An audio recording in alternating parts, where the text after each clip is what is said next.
Hey guys, welcome back to my government track channel. और इस video में हम complete revision of fluid mechanics का लेक्चर नंबर 2 डिस्कस करेंगे। और ये जो लेक्चर्स होंगे रिवीजन लेक्चर्स, ये आरटीओ एमवीआई मेंस और एसएससी जेई के एग्ज़ाम्स के लिए यूज़फुल रहेंगे। तो चलिए स्टार्ट करते हैं। लेक्चर नंबर 1 ऑलरेडी डिस्कस कर चुके हैं हम, तो अभी लेक्चर नंबर 2 डिस्कस करेंगे। तो लेक्चर 1 का एक क्विक रिकैप करते हैं कि क्या क्या हमने पॉइंट्स डिस्कस किए थे लेक्चर 1 में। तो सबसे पहले व्हाट इज़ फ्लूइड मैकेनिक्स, उसके बाद स्टैटिक्स क्या होता है, काइनेमेटिक्स, डायनामिक्स, ओके। फिर उसके बाद हमने डिस्कस किए थे वो लिक्विड के वेरियस प्रॉपर्टीज़ जैसे कि मास डेंसिटी, फिर weight density, specific gravity, specific volume. और उसके बाद हमने डिस्कस किया था विस्कोसिटी का मतलब क्या होता है। विस्कोसिटी के जो दो तरह की विस्कोसिटी होती है, dynamic viscosity and kinematic viscosity, उसके यूनिट्स, डायमेंशंस, सब कुछ हमने डिस्कस किए थे लेक्चर 1 में। तो अभी starting with Newton's law of viscosity, अब यहाँ से स्टार्ट करते हैं लेक्चर 2 के लिए। और एक्चुअली ये रिवीजन सीरीज़ है, तो जैसे कि रेफरेंस बुक्स सभी के पास होते तो क्या पढ़ना है रेफरेंस बुक में से, तो जो भी इम्पोर्टेंट पॉइंट्स रहेंगे, जो भी इम्पोर्टेंट स्नैप्स रहेंगे रेफरेंस बुक में से, तो मैं यहाँ पे वो डिस्कस हम करेंगे। ओके, तो न्यूटन्स लॉ ऑफ विस्कोसिटी में क्या आपको इम्पोर्टेंट मतलब ध्यान में रखना है कि एग्ज़ाम पर्सपेक्टिव से, तो क्या होता है ये law. So this law states that shear stress on a fluid element is directly proportional to the rate of shear strain. Okay, rate of shear strain. The constant of proportionality is known as coefficient of viscosity. Tau is equal to mu du upon dy. तो ये तो रहा equation. Okay, तो इसमें tau means what, shear stress, mu is the coefficient of viscosity, जिससे हम dynamic viscosity भी बोलते हैं, और उसका यूनिट वगैरह हमने सब डिस्कस किया ऑलरेडी।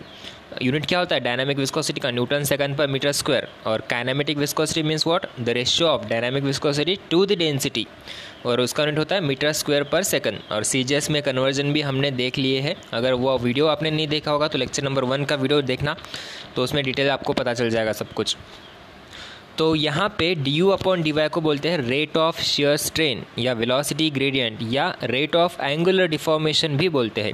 ओके, और जो भी फ्लूइड्स ये न्यूटन्स लॉ ऑफ विस्कोसिटी को फॉलो करेंगे तो उसे हम बोलते हैं न्यूटोनियन फ्लूइड। ओके, और जो भी फ्लूइड्स इस इक्वेशन को, ये लॉ को फॉलो नहीं करते हैं, उसे हम बोलते हैं नॉन न्यूटोनियन फ्लूइड। तो इस टाइप से दो डिवीज़न हो जाता है फ्लूइड्स का, Newtonian fluids and non Newtonian fluids. Okay, तो उसके बाद यहाँ पे देखते हैं Newtonian fluid. This fluids follows the Newton's viscosity equation. For such fluids, mu means what? Coefficient of viscosity does not change with the rate of deformation. So in case of Newtonian fluid, coefficient of viscosity is always constant. और Newtonian fluids के examples देखते हैं, water है, kerosene, air, तो ये रहे Newtonian fluids के examples। और नॉन न्यूटोनियन फ्लूइड किसे बोलते हैं? The fluids which do not follow the linear relationship between shear stress and the rate of shear deformation।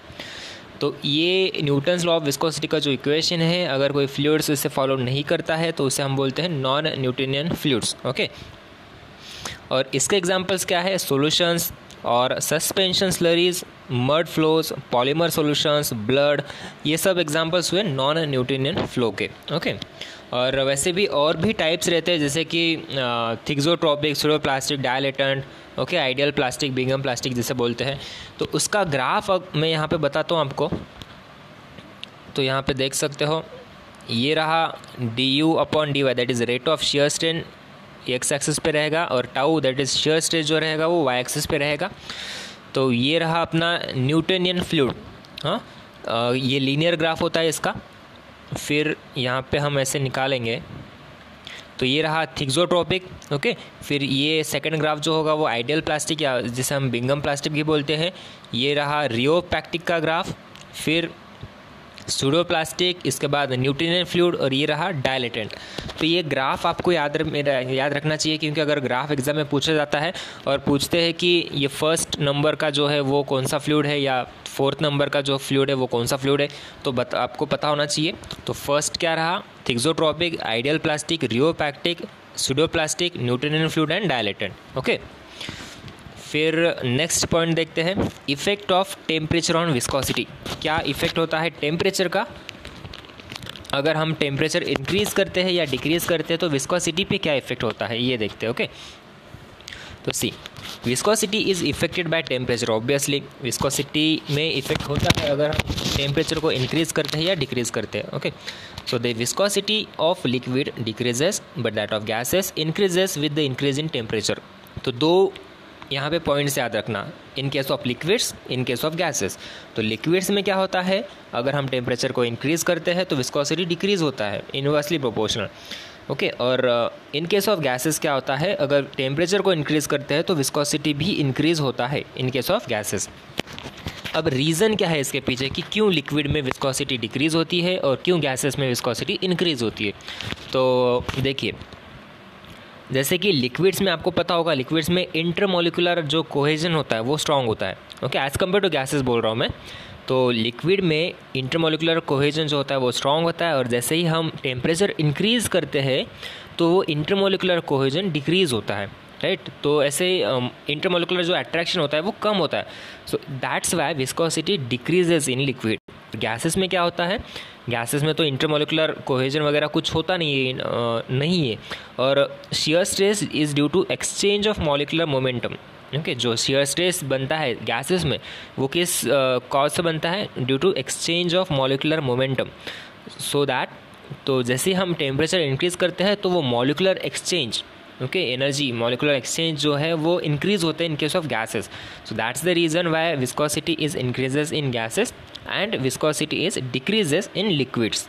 Okay, तो ये बेसिकली आपको दिमाग में क्या रखना है कि लिक्विड में और गैस में क्या होता है, जैसे टेम्परेचर इंक्रीज़ करते हैं तो विस्कोसिटी डिक्रीज़ होता है लिक्विड में और इंक्रीज़ होता है गैसेस में। That's it. एग्ज़ाम में यही पूछता है डायरेक्टली। और अगर रीज़न पूछे तो इंटरमोलिकुलर फोर्सेस जैसे ही लिक्विड में, और exchange of molecular momentum in case of gases. तो अभी देखते हैं कि अगर हम प्रेशर इंक्रीज़ करें या डिक्रीज़ करें तो उसका इफेक्ट क्या होता है विस्कोसिटी पे।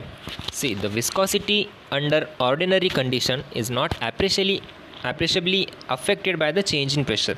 उतना इफेक्ट नहीं होता है, जैसे हम ऑर्डिनरी कंडीशन में प्रेशर इंक्रीज़ करते हैं डिक्रीज़ करते हैं तो उतना इफेक्ट नहीं होता है विस्कोसिटी पे प्रेशर का। However viscosity of some oils have been found to increase with increase in pressure.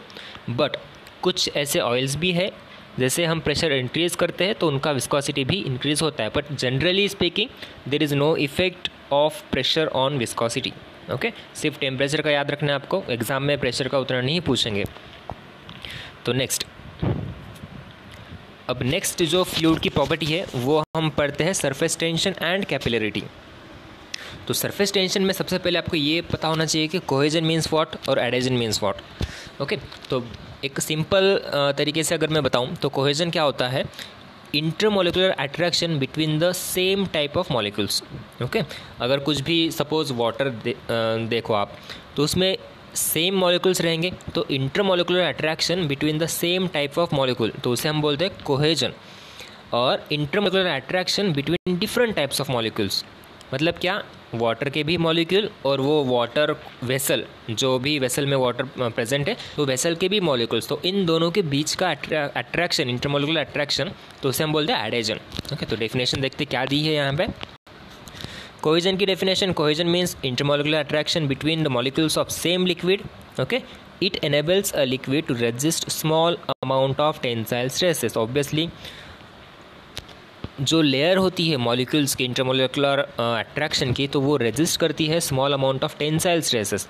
Cohesion is a tendency of the liquid to remain as one assemblage of particle. तो एक layer बनता है, right, तो उसे हम बोलते हैं surface tension. So surface tension is due to cohesion between particles at the free surface. याद में रखना ये पॉइंट कि surface tension is because of cohesion between the particles at the free surface. और एडेजन की क्या डेफिनेशन है, adhesion means attraction between the molecules of liquid and the molecules of solid boundary surface in contact with the liquid, जैसे अभी मैंने बताया। This property enables a liquid to stick to another body. ठीक है, जैसे हम paint करते हैं, सपोज पेंट देते हैं ना घर को या वॉल को, जो भी, तो पेंट के जो मॉलिक्यूल्स होते हैं वो एडेड करते हैं वॉल के मॉलिक्यूल्स के साथ, तो इसे हम बोलते हैं एडेजन। ओके, और एडेजिव्स भी होते हैं कुछ। तो ये रहा example of adhesion.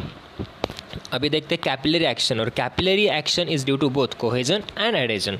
Okay, surface tension किसकी वजह से होता है? सिर्फ cohesion. Okay, surface tension is due to cohesion between the particles on the free surface, but capillary action जो होता है is due to both cohesion as well as adhesion. और कुछ यहाँ पे एग्जाम्पल्स या फिनोमेना बोल सकते हो of surface tension and capillary. तो देखिए, rain drops is because of surface tension. जो स्पेरिकल शेप होता है रेन ड्रॉप्स का, वो बिकॉज ऑफ सरफेस टेंशन. उसके बाद rise of sap in a tree, bird can drink water from pounds, capillary rise, capillary siphoning. फिर collection of dust particle on water surface, ये surface tension का example है. Breakup of liquid jets. Okay, तो ये कुछ फिनोमेनॉन्स है जहाँ पे सरफेस टेंशन और कैपिलरी हमें देखने को लिए मिलती है. तो अभी नेक्स्ट यहाँ पे है कि सरफेस टेंशन अभी हमने देखा कि क्या होता है, क्यों होता है. अभी उसका यूनिट देखते हैं. सो डायमेंशनली और मैथमेटिकली इक्वेशन की बात करें तो सरफेस टेंशन को हम डिनोट किससे करते हैं? सिग्मा से, राइट. ये सिग्मा इक्वल टू व्हाट?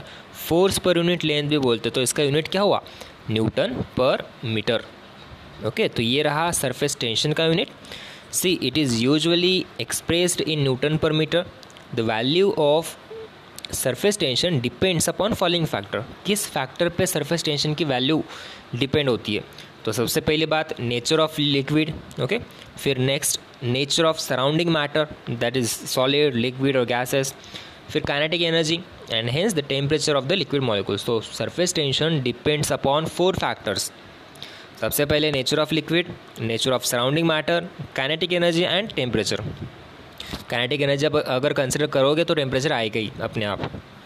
तो कुछ वैल्यूज़ यहाँ पे ध्यान में रखने की ज़रूरत है. Surface tension of water and mercury when in contact with air. Okay, अगर वाटर और एयर इंटरफेस है तो क्या होगी सरफेस टेंशन की वैल्यू? 0.073 न्यूटन पर metre at 20 degree celsius.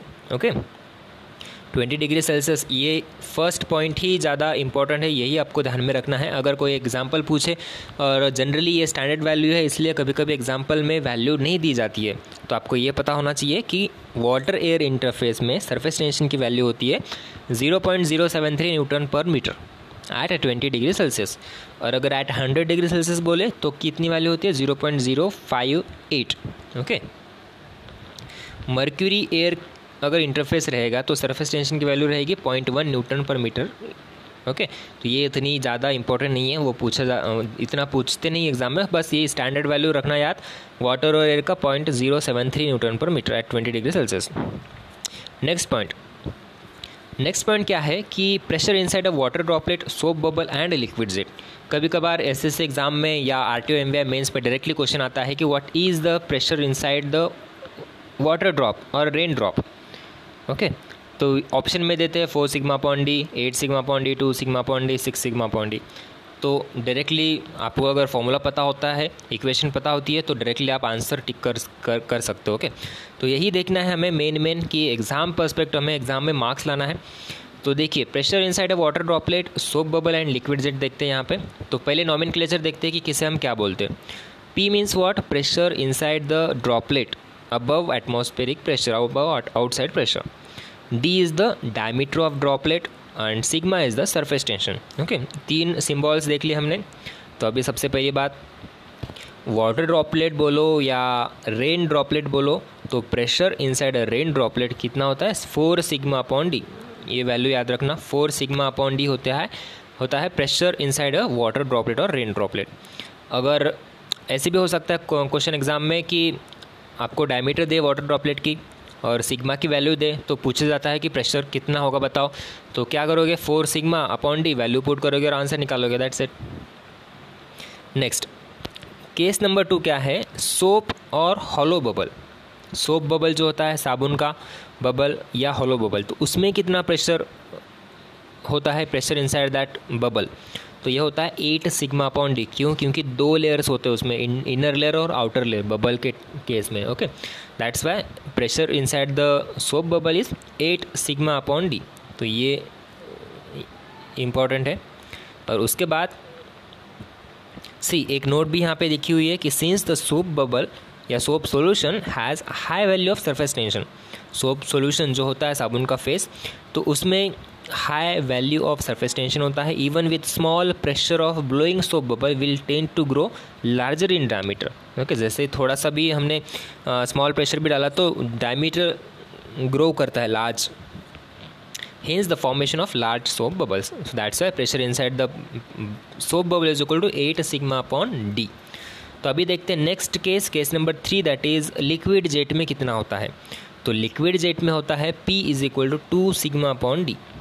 Okay, 2 sigma upon D. So this is the pressure inside a liquid jet. चलिए, तो ये 3 केस तो हो चुके हैं. अब कैपिलरी में देखते हैं कैपिलरी की जो हाइट मतलब राइज और डिप्रेशन, एच की वैल्यू कितनी होती है, एच का इक्वेशन कितना क्या होता है. ओके, तो see capillarity is a phenomena by which a liquid rises into a thin glass tube above or below its general level, right? This phenomena is due to combined effect of cohesion and adhesion of the liquid particles. पहले तो ये बात हमने already discuss की है कि capillary action जो होता है वो दोनों की वजह से होता है. एक तो कोहेजन की वजह से भी होता है और एडेजन की वजह से ही होता है. Surface tension only because of cohesion. Okay, तो देखिए कैपिलरी मतलब क्या कि एक थिन ग्लास ट्यूब जब लेते हैं और उसमें राइज ऑफ वाटर, राइज या सपोज डिप्रेशन होता है मगर मर्क्यूरी के केस में, तो उससे हम बोलते हैं कैपिलरी राइज और कैपिलरी डिप्रेशन. ओके, तो इसका इक्वेशन कितना होता है, क्या होता है, एच की वैल्यू मतलब एच मतलब कैपिलरी राइज और डिप्रेशन. तो H is equal to 4 sigma cos theta upon rho g d. W means what, यहाँ पे वेट डेंसिटी है और वेट डेंसिटी हमने देखा ऑलरेडी लेक्चर नंबर 1 में. डब्ल्यू की वैल्यू क्या होती है, रो इंटू जी.